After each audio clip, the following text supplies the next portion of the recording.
Hello viewers, welcome to learn computer tech easy channel. இந்த வீடியோவில் நம்ம என்ன பார்க்க போகிறோன்னா ஸ்ட்ரக்சர்ஸ் இன் C++. ஸ்ட்ரக்சர் அப்படின்னா என்ன அப்படின்னு பார்த்தீங்கன்னா, structure is a collection of elements with different data types. இப்போது அரே ஏற்கனவே உங்களுக்கு தெரியும். அரேங்கிறது கலெக்ஷன் ஆஃப் எலமெண்ட்ஸ் தான். ஆனால் அரேயில் ஒரே டேட்டா டைப்பில் இருக்கிற எலமெண்ட்ஸை தான் நம்மளால் ஸ்டோர் பண்ண முடியும். ஆனால் ஸ்ட்ரக்சரில் டிஃப்ரெண்ட் டைப்ஸ் ஆஃப் டேட்டாவை நம்மளால் ஸ்டோர் பண்ண முடியும். டிஃப்ரெண்ட் டைப்ஸ் ஆஃப் டேட்டாவை ஸ்டோர் பண்ணுறதுக்காக க்ரியேட் பண்ண ஒரு டேட்டா ஸ்ட்ரக்சர் தான் ஸ்ட்ரக்சர். ஸ்ட்ரக்சர் இப்போது எப்படி C++ல் டிஃபைன் பண்ணுறது, க்ரியேட் பண்ணுறது அப்படிங்கிறது தான் இந்த வீடியோவில் நாம் பார்க்க போகிறோம். ஃபஸ்ட்டு ஸ்ட்ரக்சரை எப்படி டிக்ளேர் பண்ணுறது. ஸ்ட்ரக்சரை ஸ்ட்ரக்ட்டுங்கிற கீவேர்ட் யூஸ் பண்ணி தான் டிக்ளேர் பண்ணணும். ஸ்ட்ரக்ட்ன்றது கீவேர்ட். இது ஸ்ட்ரக்சரை நம்ம டிக்ளேர் பண்ண போகிறோம் அப்படிங்கிறதுக்காக யூஸ் பண்ணுற கீவேர்ட். ஸ்ட்ரக்சருக்கான நேம், ஸ்ட்ரக்சர் நேம். இந்த நேம் நம்ம எது வேணாலும் கொடுத்துக்கலாம். அதுக்கப்புறம் வித்தின் கர்லி பிரேசஸில் மெம்பர்ஸ், ஸ்ட்ரக்சரோட மெம்பர்ஸ், அதாவது இதுக்குள்ளே போட வேண்டிய எலமெண்ட்ஸுன்றது வேரியபிள்ஸ். நம்ம அந்த ப்ரோக்ராமில் என்னென்னலாம் வேரியபிள் யூஸ் பண்ண போகிறோமோ அந்த வேரியபிள்ஸை இதில் டேட்டா டைப்போடு நம்ம ஸ்பெசிஃபை பண்ணணும். Data type, variable name. எத்தனை நம்பர் ஆஃப் எலமெண்ட்ஸ் வேணும்னாலும் நம்ம ஒரு ஸ்ட்ரக்சரில் நம்ம கொடுத்துக்கலாம். கொடுத்துட்டு கர்லி பிரேசஸை க்ளோஸ் பண்ணிவிட்டு ஒரு செமிகோலன். இப்படி தான் ஒரு ஸ்ட்ரக்சரை டிக்ளேர் பண்ணணும். இதை நம்ம மெயினுக்கு முன்னாடி தான் பண்ணணும். வாய்ட் மெயின் நம்ம எழுதுகிறோம் இல்லையா, அந்த வாய்ட் மெயினுக்கு முன்னாடி இந்த ஸ்ட்ரக்சரை நம்ம டிக்ளேர் பண்ணணும். என்ன ஸ்ட்ரக்சரு, அதுக்குள்ளே என்னென்ன எலமெண்ட்ஸ்லாம் இருக்குது அப்படிங்கிறதெல்லாம் முதல்ல டிக்ளேர் பண்ணணும். டிக்ளேர் பண்ணிவிட்டு அதுக்கப்புறம் மெயினுன்னு போடணும். வாய்ட் மெயின் போட்டுட்டு மெயினுக்குள்ளே தான் டிஃபைன் பண்ணணும் ஸ்ட்ரக்சரை. இதில் ஸ்ட்ரக்சரோட நேமு, ஒரு வேரியபிள் ஆர் வேரியபிள் நேம் கொடுத்துட்டிங்கன்னா இந்த ஸ்ட்ரக்சருக்கான ஒரு ஆப்ஜெக்டை க்ரியேட் பண்ணிவிடுவீங்க. க்ரியேட் பண்ணதுக்கப்புறம் இந்த ஆப்ஜெக்டை வச்சு தான் இந்த ஸ்ட்ரக்சரில் இருக்கிற வேரியபிள்ஸை நம்ம ஆக்சஸ் பண்ண முடியும். இந்த ஆப்ஜெக்டை வச்சு தான். ஸ்ட்ரக்சர் கிட்டத்தட்ட கிளாஸ் மாதிரி தான். C++ல் கிளாஸ் இருக்கு இல்லையா, அது மாதிரி தான். இதில் என்னென்னா ஸ்ட்ரக்சரில் it is a collection of only datas. அதுவே class collection of data and functions. Structure எப்படி நம்ம டிக்ளேர் பண்ணுறோமோ அதே மாதிரி தான் கிளாஸும் டிக்ளேர் பண்ணுவோம். ஒரே ஒரு வித்தியாசம் என்ன அப்படின்னு பார்த்தீங்கன்னா, ஸ்ட்ரக்சரில் வெறும் டேட்டா மட்டும்தான் இருக்கும், ஃபங்க்ஷன் இருக்காது. ஃபங்க்ஷன் ஃபுல்லாக மெயினில் இருக்கும். அந்த ஸ்ட்ரக்சரில் இருக்கிற டேட்டாவை அக்சஸ் பண்ணி மெயினில் தான் ஃபங்க்ஷன் எழுதுவோம். அதுவே கிளாஸில் டேட்டாவும் இருக்கும், ஃபங்க்ஷனும் இருக்கும். எல்லாத்தையுமே அந்த கிளாஸில் நம்ம டிக்ளேர் பண்ணுவோம். எல்லா ஃபங்க்ஷனையும் அதில் டிஃபைன் பண்ணியிருப்போம். கால் மட்டும்தான் மெயினில் பண்ணுவோம். எப்படி ஸ்ட்ரக்சருக்கு ஆப்ஜெக்ட் டிக்ளேர் பண்ணுறோமோ, ஆப்ஜெக்ட் க்ரியேட் பண்ணுறோமோ அதே மாதிரி தான் கிளாஸுக்கும் ஆப்ஜெக்ட் க்ரியேட் பண்ணுவோம். ரெண்டு ஸ்ட்ரக்சருக்கும் கிளாஸுக்கும் உள்ள வித்தியாசம் ஒன்று தான். ஸ்ட்ரக்சரில் டேட்டா மட்டும் இருக்கும், கிளாஸில் டேட்டா அண்ட் ஃபங்க்ஷன்ஸ் இருக்கும். பின்னாடி வர வீடியோஸில் நான் கிளாஸ் எப்படி டிஃபைன் பண்ணுறது, கிளாஸ் எப்படி க்ரியேட் பண்ணுறதுன்றதெல்லாம் நான் காமிக்கிறேன். இப்போது ஸ்ட்ரக்சர் எப்படி பண்ணுறதுன்றத ஒரு ப்ரோக்ராம் மூலமாக உங்களுக்கு காமிக்கிறேன்.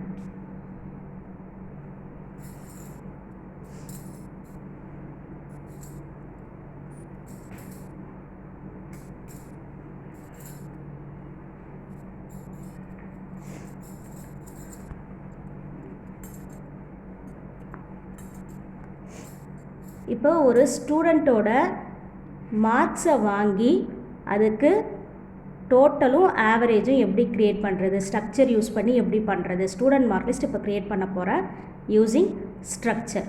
ஓகே, ஃபஸ்ட்டு ஸ்ட்ரக்சரை டிக்ளேர் பண்ணுறேன்.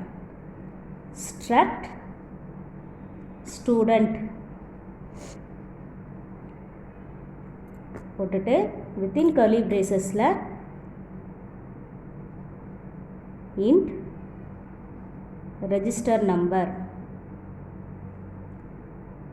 அடுத்து int mark 1, mark 1, mark 2 and mark 3, 3 mark மட்டும் வாங்குற மாதிரி போடுறேன். int total, float average, ஆவரேஜுக்கு ஏவிஜின்னு வேரியபிள் டிக்ளேர் பண்ணுறேன். இப்போ இதில் பார்த்தீங்கன்னா ஃப்ளோட் வேரியபிளும் இருக்குது, இன்டிஜர் வேரியபிளும் இருக்குது. எல்லாமே ஒரு டேட்டா ஸ்ட்ரக்சருக்குள்ளே வந்துருச்சு. கர்லி பிரேசஸ் க்ளோஸ் பண்ணிவிட்டு ஒரு செமிகோலன் வைக்கணும். வச்சுட்டு அடுத்து இப்போ இந்த ஸ்ட்ரக்சருக்கு ஒரு ஆப்ஜெக்ட் க்ரியேட் பண்ணணும். எங்கே க்ரியேட் பண்ணணும்னா வாய்ட் மெயினில், வாய்ட் மெயினுக்குள்ளே க்ரியேட் பண்ணணும். வாய்ட் மெயின், இதுக்குள்ளே ஸ்ட்ரக்சரோட நேம் இருக்கு இல்லையா, அதை ஃபஸ்ட்டு போடணும். ஸ்டூடெண்ட், அதுக்கப்புறம் இந்த ஸ்டூடெண்ட்டுக்கு ஒரு ஆப்ஜெக்ட் க்ரியேட் பண்ணணும். நம்ம எந்த நேம் வேணாலும் வச்சுக்கலாம். நான் எஸ்ன்னு வச்சுக்கிறேன். எஸ், ஸ்டூடெண்ட் எஸ்ன்னு வச்சுட்டேன்னா இந்த ஸ்ட்ரக்சருக்கு, ஸ்டூடெண்ட்ன்ற ஸ்ட்ரக்சருக்கு எஸ்ன்னு ஒரு ஆப்ஜெக்டை க்ரியேட் பண்ணிட்டேன். இப்போ இந்த எஸ்ஸை வச்சு தான் இந்த டேட்டா ஃபுல்லாகவுமே நீங்கள் அக்சஸ் பண்ணணும். எப்படி அக்சஸ் பண்ணணும்னா எஸ் டாட்னு அக்சஸ் பண்ணணும். S dot register number, S dot mark 1, S dot mark 2, S dot mark 3, S dot total, S dot average, அப்படி தான் அக்சஸ் பண்ணணும். ஓகே, இப்போ நம்ம ப்ரோக்ராமை எலாபரேட்டாக எழுதலாம்.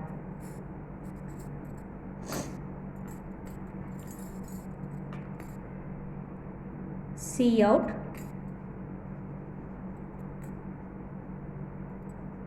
enter the register number,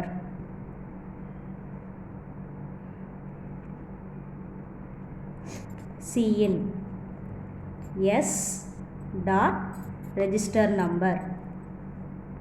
இந்த எஸ் இல்லாமல் வெறும் ரெஜிஸ்டர் நம்பர் நீங்கள் சிஇனில் கொடுத்தீங்கன்னா அன்டிஃபைன்டு வேரியபிள் அப்படின்னு வரும். கம்பைலர் வந்து அன்டிஃபைன்டு வேரியபிள்னு நம்மளுக்கு கொடுக்கும். நீங்கள் எஸ் டாட் ரெஜிஸ்டர் நம்பர்னு கொடுத்தா மட்டும்தான் இது வந்து கம்பைலர் வந்து ஸ்ட்ரக்சருக்குள்ளே, ஸ்டூடெண்ட் ஸ்ட்ரக்சருக்குள்ளே இருக்கிற வேரியபிள்னு அது புரிஞ்சுக்கும்.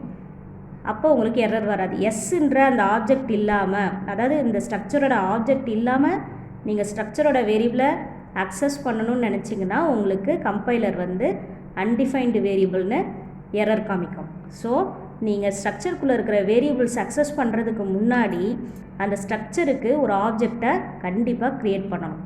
ஓகே, அடுத்தது மார்க்ஸை வாங்கலாம். cout enter the marks,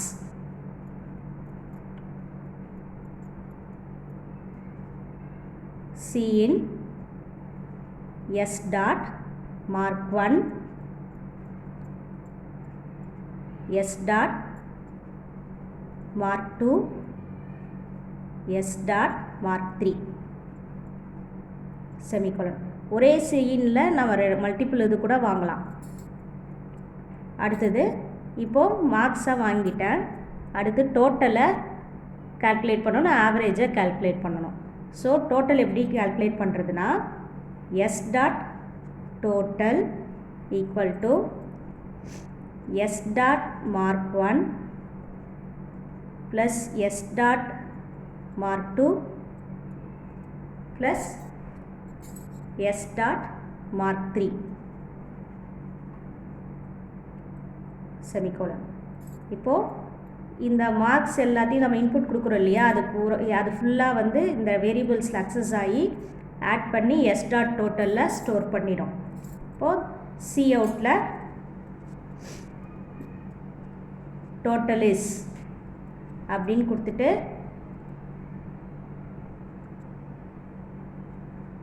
S dot total எழுதினீங்கன்னா இந்த டோட்டலை பிரிண்ட் பண்ணும். அடுத்தது ஆவரேஜ், cout averages போட்டுட்டு ஆவரேஜ் எப்படி கண்டுபிடிப்போம், total divided by number of subjects. S dot total divided by 3. ஏன்னா 3 சப்ஜெக்ட்ஸ் தான் இருக்குது, அதனால் நான் 3ன்னு போடுறேன். இப்போ இது என்ன பண்ணணும்னா ஆவரேஜ் இஸ்ன்னு போட்டுட்டு எஸ் டாட் டோட்டல், இந்த டோட்டலை அக்சஸ் பண்ணி அதை 3ஆல் டிவைட் பண்ணி நம்மளுக்கு அவுட்புட்டில் டிஸ்பிளே பண்ணும். இப்படி தான் ஒரு ஸ்ட்ரக்சரை க்ரியேட் பண்ணணும். ஸ்ட்ரக்சர் வந்து ஃபஸ்ட்டு ஒரு ஸ்ட்ரக்சரை டிக்ளேர் பண்ணணும். அந்த ஸ்ட்ரக்சருக்குள்ளே என்னென்ன வேரியபிள்ஸ் வருதுன்னு முதல்ல நம்ம ஐடென்டிஃபை பண்ணி அந்த ஸ்ட்ரக்சரை க்ரியேட் பண்ணணும். க்ரியேட் பண்ணிவிட்டு வாய்ட் மெயின்குள்ளே ஸ்ட்ரக்சருக்கு ஒரு ஆப்ஜெக்ட் க்ரியேட் பண்ணணும். அடுத்து அந்த ஆப்ஜெக்டை வச்சு தான் அந்த வேரியபிள்ஸை அக்சஸ் பண்ணணும். வேரியபிள்ஸை அக்சஸ் பண்ணும்போது நம்ம க்ரியேட் பண்ண ஆப்ஜெக்ட் இல்லாமல் வெறும் வேரியபிள் போட்டிங்கன்னா உங்களுக்கு அக்சஸ் ஆகாது. அந்த ஆப்ஜெக்டை யூஸ் பண்ணி தான் நீங்கள் ஸ்ட்ரக்சரோட வேரியபிளை அக்சஸ் பண்ணணும். அக்சஸ் பண்ணிங்கன்னா உங்களுக்கு எரர் காமிக்காமல் அவுட்புட் வரும். That's all about structure in C++. இதே மாதிரி தான் Cலையும் இருக்கும். இன்னும் இந்த இன்புட் அண்ட் அவுட்புட் ஸ்டேட்மெண்ட்ஸ் மட்டும்தான் மாறும், மற்றதெல்லாம் அப்படியே தான். Cலையும் C++லையும் ஒரே மாதிரி தான் ஸ்ட்ரக்சர் இருக்கும். ஓகே, இந்த வீடியோ உங்களுக்கு பிடிச்சிருந்ததுன்னா கமெண்ட் செக்ஷனில் கமெண்ட் பண்ணுங்கள். இந்த வீடியோ உங்களுக்கு பிடிச்சிருந்ததுன்னா லைக் பண்ணுங்கள், ஷேர் பண்ணுங்கள். லேர்ன் கம்ப்யூட்டர் டெக் ஈஸி சேனலை சப்ஸ்கிரைப் பண்ணுங்கள். தேங்க்யூ.